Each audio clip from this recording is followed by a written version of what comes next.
नमस्कार. मी नितीन वायदंडे सांगली डिजिटल मध्ये आपल्या सर्वांचं स्वागत करतो. या नवरात्रामध्ये सांगली डिजिटलवरती सुरू असणारी नवरत्नांची खान नारी शक्तीचा सन्मान या सोहळ्यात आपल्या सर्वांचं स्वागत. तर आज आपल्या बरोबर आहेत माऊली महिला नागरी पतसंस्थेच्या संस्थापक अश्विनीताई आठवले, की ज्या या सत्राचं पहिलं पुष्प गुंफण्यासाठी आपल्या बरोबर उपस्थित आहेत. ताई, आपलं स्वागत आहे चॅनलमध्ये. नमस्कार. आज आपण पाहतोय की आमच्या या चॅनलवरती आज या मुलाखत सत्राचं पहिलं पुष्प तुम्ही गुंफत आहात. तर नक्की अश्विनीताई आठवले या नक्की कोण आहेत हे आमच्या प्रेक्षकांना समजेल का? नक्कीच. या ठिकाणी मला सर्वप्रथम मी आपले आभार मानते की मला या ठिकाणी व्यक्त व्हायची आपण संधी दिलीत आणि इतरही महिलांना थोडंसं प्रेरणादायी या ठिकाणी वाटेल असं मला आशा वाटते या ठिकाणी. सर्वप्रथम मी नवरात्री निमित्त आपले जो काही नवरात्रांची खाण या ठिकाणी उपक्रम चालू आहे त्याबद्दल मी सर्व महिलांचे या ठिकाणी नवरात्रीच्या शुभेच्छा देते आणि त्यांनी सातत्यानं असंच काम करत राहावं अशी सदिच्छा व्यक्त करते. माझं नाव सौ अश्विनी जयंत आठवले. त्याच्यामध्ये सध्या माझ्यावर जबाबदारी आहे ती संचालिका. मी सांगली अर्बन कोऑपरेटिव्ह बँकेमध्ये संचालिका आहे. तसंच माऊली नागरी सहकारी पतसंस्था मर्यादित इस्लामपूर याची संस्थापिका आहे. सहकार भारती ही देश पातळीवर कार्य करणारी जी संस्था आहे त्याची मी महाराष्ट्र प्रदेश महिला सहप्रमुख म्हणून सध्या जबाबदारी आहे. तसंच महाराष्ट्र राज्य महिला सहकारी संस्थांचा महासंघ जो आहे त्याच्यामध्ये संचालिका आहे. महाराष्ट्र राज्य डेव्हलपमेंट असोसिएशन मध्येही संचालक म्हणून माझी जबाबदारी आहे. तसंच महाराष्ट्र ब्राह्मण सभा येथे सदस्य म्हणून मी सध्या कार्यरत आहे आणि योग शिक्षक आणि योग प्रवीण भारतीय योग विद्याधाम नाशिक शाखा इस्लामपूरच्या अंतर्गत मी कार्य करते. आता सध्याला जर आपण विचार केला की आपली पार्श्वभूमी म्हणजे तुमचं बालपण नक्की कुठं गेलं, आपलं शिक्षण कुठं झालं आणि माहेर सासर याबद्दल आपल्याला माहिती देता येईल? माझं माहेर सांगली, पण पूर्वीचे नरसिंहवाडी जे आहे श्री दत्तात्रेयांचं स्थान हे माहेर माझं. आजोबा व्यवसायानिमित्त सांगलीमध्ये स्थायिक झाले त्यामुळं तिथंच माझं बालपण असेल, शिक्षण असेल, महाविद्यालयीन शिक्षण असेल तिथंच माझं पार पडलं त्याच्यामध्ये. आणि सासर हे जे आहे ते मूळचे रत्नागिरी शिरगावची आहे सासूरवाडी. पण सासू सासरे नोकरीनिमित्त दोघंही शिक्षक असल्यामुळं ते इस्लामपूरमध्ये स्थायिक झाले त्यामुळं साहजिकच इथंच कार्यक्षेत्र हे राहिलेलं आहे माझं. तर आज आपण पाहतोय की आपण वेल क्वालिफाईड आहात. म्हणजे आज आपण पाहतोय की मुली शिकल्यानंतर एमपीसी यूपीसी याच्या मागे लागतात. पण आज तुम्ही अर्थ आणि सहकार हे क्षेत्र कसं काय निवडलं? थोडस ह्याला कारणीभूत असं आहे की सासरची पार्श्वभूमी अशी आहे की सगळी नोकरदार मंडळी आहेत त्याच्यामध्ये आणि माहेरची मंडळी ही पूर्ण व्यावसायिक मंडळी. म्हणजे ह्या दोन्हीत अगदी पूर्ण तफावत त्याच्यामध्ये होती आणि साहजिकच सासरच्यांची मानसिकता अशी होती की नाही तू नोकरीच केली पाहिजेस, व्यवसाय वगैरे काही करायचा नाहीस किंवा तू सेफ ह्याच्यामध्ये तू कर तुझं काय करिअर करायचं असेल ते. यानं एका 12 वर्ष मी एका पतसंस्थेमध्ये नोकरीसाठी होते. त्या ठिकाणीच माझा सहकार भारतीशी संपर्क आला. माननीय दीनानाथजी लाड आपल्या इस्लामपूरमध्ये आहेत आणि कैलासवासी अण्णाजी बेळगी शेंडे काका म्हणून आहेत. यांनी या सहकार भारतीमध्ये मला या ठिकाणी समाविष्ट करून घेतलं आणि कार्याचं हे बघता किंवा आमच्यातले एक गुण हे बघता की त्यांनी वेगवेगळ्या पदांवर आम्हाला या ठिकाणी संधी दिली. म्हणजे पहिल्यांदा तालुका स्तरावर असेल, जिल्हा स्तरावर असेल, प्रांत स्तरावर असेल आणि आता सध्या जबाबदारी प्रदेश स्तरावर आहे. अशा वेगवेगळ्या ठिकाणी मला कार्य करण्याची सहकार भारतीच्या निमित्तानं संधी मिळाली आणि सहकार क्षेत्रात या ठिकाणी प्रवेश झाला. पण तुम्ही सहकार म्हणजे पहिल्यांदा जॉब करत होता, हो. त्याच्यानंतर आता एक मोठं एक सहकार क्षेत्रामधलं एक नाव आपलं तयार झालं. तर तुम्हाला जॉब आणि ह्याच्यामध्ये काय फरक वाटतो? नक्कीच या ठिकाणी खूप फरक वाटतो की जॉब करत असताना काही आपल्या ज्या संस्थावाढीसाठी ज्या काही संकल्पना आहेत किंवा मोकळेपणाने एक आपण कार्य करू शकणार एक शक्यता असते, तर ती त्या ठिकाणी आपल्याला नोकरीमध्ये करायला मिळत नाही किंवा त्या वरिष्ठांच्या नुसारच आपल्याला ते काही गोष्टी या कराव्या लागतात. पण ज्या वेळेला तुम्ही व्यवसाय करता त्यावेळेला तुम्ही थोडंसं भलेही मग काही चुकू दे थोड्याशा गोष्टी, पण त्या ह्याच्यात आपण उभं राहतो. पूर्णपणे आपल्याला निर्णय क्षमता त्याच्यामध्ये येते. काम करण्याची मोकळीकता तर राहतेच. तुमच्या वेळेनुसार आपण आपले घरातल्या कुटुंबाचं पूर्ण व्यवस्था असेल म्हणा किंवा अन्य आपली जी काही बाहेरची व्यवस्था असेल यात ताळमेळ घालून आपण व्यवसायात नक्कीच या ठिकाणी प्रगती करू शकतो. तशी प्रगती आपण नोकरीत करू शकत नाही असं माझं मत आहे. आता आपण पाहतो की अनेक संस्थांचे पद तुमच्याकडे आहेत आणि आपलं कार्य पण चांगलं आहे महिलांच्या बाबतीत किंवा उद्योग समूहांच्या बाबतीत असेल. तर आपल्या वतीनं आपल्या संस्थेच्या माध्यमातून वेगवेगळ्या संस्थेच्या माध्यमातून आपण काय काय काम केलं? किती म्हणजे कोणत्या योजना राबवल्या याच्याबद्दल आपल्या प्रेक्षकांना सांगू. अं, सांगली अर्बन बँकेमध्ये संचालिका म्हणून कार्यरत असताना आपण बँकेच्या माध्यमातून महिलांना छोटे छोटे व्यवसाय करण्यास मार्गदर्शन करणे असेल म्हणा किंवा त्यांना कर्ज पुरवठा करणे असेल किंवा MSME अंतर्गत कर्ज पुरवठा करायचा असेल तर हे बँकेच्या माध्यमातून आपण करतो.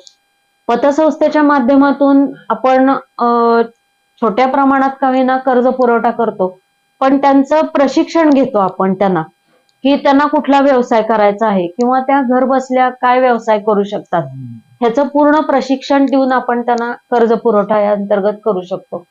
आणि सहकार भारतीच्या अंतर्गत असेल आपण तालुका स्तरावर म्हणजे अगदी तालुका स्तरावर, जिल्हा स्तरावर असेल, प्रांत स्तरावर असेल, प्रदेश स्तरावर असेल, तर त्या ज्या महिला समाजातील आहेत तर त्यांना घर बसल्या सर्वसाधारणपणे त्यांनी काय उद्योग व्यवसाय केले पाहिजे, स्वतःच्या पायावर त्यांनी कसं उभं राहिलं पाहिजे किंवा आपल्या कुटुंबाचाही स्तर आपण कसा वाढवला पाहिजे याचं मार्गदर्शन आपण करतो आणि त्यावेळेला त्यांच्याकडनं प्रात्यक्षही आपण करून घेतो.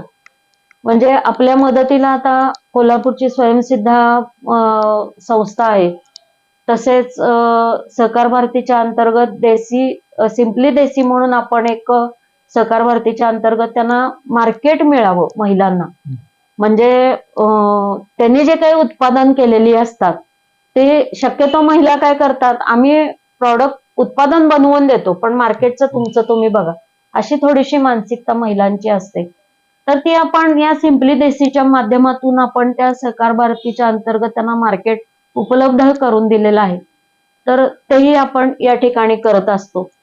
महाराष्ट्र ब्राह्मण सभेच्या अंतर्गत फक्त ब्राह्मण समाजाकरता काम न करता इतरही जो समाज आहे, गारगोटी सारख्या ठिकाणी आदिवासी समाज असेल म्हणा किंवा अन्य काही खेडोपाड्यातून जी वस्ती आहे त्या वस्तीतील सुद्धा व्यक्तींना आपण त्यांनी आर्थिकदृष्ट्या कसं सक्षम व्हावं याकरता आपण त्यांना वेळोवेळी मदत करत असतो. आता तुम्ही म्हणजे आपले जे स्थानिक तुमचे जे संस्थेचे म्हणजे पदाधिकारी आहेत, कर्मचारी आहेत त्यांच्यासाठी पण काही योजना राबवलेल्या आहेत. हो, तर ते काय आहेत नक्की?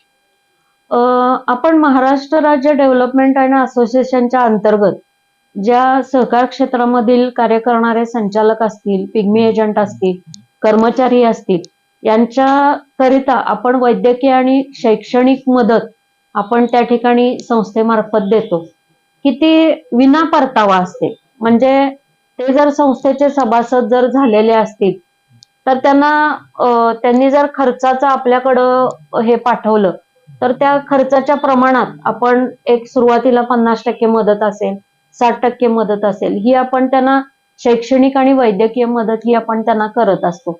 आणि आपल्या संस्थेच्याही अंतर्गत म्हणजे भविष्य निर्वाह निधी असेल म्हणा, त्यांचा मेडिक्लेम असेल की दैनंदिन आता आपण किरकोळ आजारपण बघतो झालेली त्या सुद्धा साठी खर्च भरपूर होतो, तर तोही आपण या ठिकाणी आपल्या माऊली संस्थेच्या अंतर्गत कर्मचाऱ्यांना देतो. आता आपण जे योजना राबवतोय किंवा कर्मचाऱ्यांना वेगवेगळ्या पद्धतीने एक आर्थिक स्तर महिलांचा सुधारावा, तर याचं नक्की कारण काय आहे? हे का करण्याचं कारण काय आहे? कारण असं की आपण बघतो की विविध समाजात आपल्या स्तर आहेत. म्हणजे आर्थिक दृष्ट्यानं सक्षम असणारे आहेत किंवा आर्थिकदृष्ट्या कमकुवत असणारे आहेत आणि मध्यम स्तर असं आपल्याला म्हणता येईल. तर सगळ्यांचीच मानसिकता किंवा त्यांना पाठबळ सगळ्या दृष्टीनं मिळत नाही. मग काही वेळेला नशिबाला दोष दिला जातो यामध्ये, की काही व्यक्ती सक्षम असल्या तरी त्या काही कारणानं म्हणजे पुढे येऊ शकत नाही, त्यांची प्रगती होऊ शकत नाही. मग साहजिकच त्याचा परिणाम ह्या कुटुंबावर होत असतो. मग कुटुंबामध्ये चिडचिड असेल म्हणा, संताप व्यक्त करणं एकमेकांच्यावर असेल किंवा अन्य काही कारणानुसार आता आपण हे बघतो की आत्महत्याचं वगैरे प्रकार हे वाढलेलं आहे. तर ते थोडंसं कमी व्हावं आणि त्यांनी आर्थिकदृष्ट्या सक्षम व्हावं याकरता आपल्या या विविध संस्थांचा हा उपक्रम नक्की असेल आणि त्यांनी त्यांचं व्यवस्थित स्थान स्वतःचं एक निर्माण करावं याकरता आमचे प्रयत्न हे चालू असतात. आज आपण पाहतोय की आपण सर्व जे काही योजना राबवत किंवा सर्व सहकार क्षेत्रातील क्षेत्रातील आपण काम करता. आणि या सर्व कार्यामध्ये तुम्हाला नक्की कोणाची साथ मिळते? म्हणजे घरून, माहेरून, सासरून कोणाची नक्की साथ मिळते? खरं सांगायचं तर उद्योग व्यवसायामध्ये मला माहेरची साथ आहे. कारण पारंपरिक आमचा हाच व्यवसाय आहे. म्हणजे सांगली कोल्हापूर भागातलं पहिलं जुनं कार्यालय आपलं सांगलीमध्ये की वाडीकर मंगल कार्यालय म्हणून हे ओळखलं जातं त्यावेळेला. तर थोडंसं बाळकडू हे मला त्या उद्योग व्यवसायाचं तिकडून माहेरून मिळालेलं आहे. आणि सासरून मला नक्कीच प्रोत्साहन मिळालेलं आहे, की जे काही करशील ते तू सक्षमपणानं कर. आमची साथ आहेच तुला, पण तरी तू यात पुढे हो, प्रगती हो, अशी त्यांची मॉरली सपोर्ट त्यांचा असतो. आता आपण पाहतोय की व्यवसाय इकॉनॉमिकल बाजू असेल किंवा सहकार असेल, तर त्याच्यावरती पुरुषांची थोडीशी बांधिलकी होती. आज एक महिला म्हणून तुम्ही ते काम करत असताना कसे फेस करता? म्हणजे काही अडचणी आल्या वगैरे तर? सध्या आता आम्ही सहकार भारतीमध्ये जे काम करतो, देशपातळीवर विविध महिला आपल्या भागांमध्ये काम करतात. म्हणजे फक्त महिला प्रमुख किंवा महिला विभागात कार्य न करता त्या सहकार भारतीत सगळ्या विभागांमध्ये काम असतात.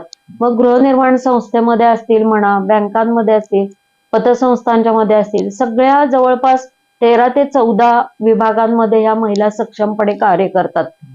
तर आम्हाला जिथं आम्ही वावरतोय तिथं आम्हाला कायम प्रोत्साहनच हे दिलं जातं. सहकार भारतीच्या अंतर्गत आम्ही जे जे काही कार्यक्रम घेऊ किंवा काही उपक्रम आम्ही तिथं राबवतो मोकळेपणानं महिला, तर आम्हाला कायम या ठिकाणी पुरुषांचीही कायम आम्हाला साथ मिळालेली आहे. त्यांची मदत ही कायम मिळालेली आहे. फक्त काही वेळेला कसं होतं की खाली तालुका स्तरावर, जिल्हा स्तरावर आम्ही ज्या वेळेला येतो पुन्हा खालच्या बाजूला, तर त्यावेळेला थोडासा विरोधाभास या ठिकाणी जाणवतो की समाजातील काही मग वेळेला विरोध, पुरुष प्रधान संस्कृतीचाही झलक आम्हाला थोडीशी बघायला मिळते. मग थोडंसं आम्ही खाडकन असं हे होतं की नाही, आपल्याला अजून नेटानं काम केलं पाहिजे. आपली मानसिकता महिलांचीही सुधारणा केली पाहिजे आणि त्यांची तयारी केली पाहिजे. आता आपण मगाशी बोलत बोलत सांगितलं की योगा बद्दल पण तुम्ही बोलला. योगा संदर्भात काय सांगाल? म्हणजे ते काय करतात? त्या ह्याचा मला भाग इथं सहकार क्षेत्रात मला खूप उपयोग झाला त्याच्यामध्ये. आता ज्या वेळेला आपले योगाचे वेगवेगळे वर्ग असतात, तर त्याचं प्रशिक्षण देण्याचं काम चालू असतं. निरनिराळे आता भरपूर योग शिक्षक आलेले आहेत, त्यांनाही संधी द्यावी या दृष्टिकोनातून आम्ही जरा थोडीशी जुनी मंडळी यातून बाजूला आहे. पण अजूनही आम्ही व्याख्यानं देणं, त्यांच्याकडं प्रशिक्षक म्हणून जाणं हे आम्ही कार्य करत असतो. आणि आता सहकार क्षेत्रात त्याचा मला मोठा उपयोग असा झाला की सहकार क्षेत्रातही महिला खूप कार्यरत आहेत. तर त्या महिलांचं आरोग्य हे कसं सुधारलं पाहिजे त्यांनी?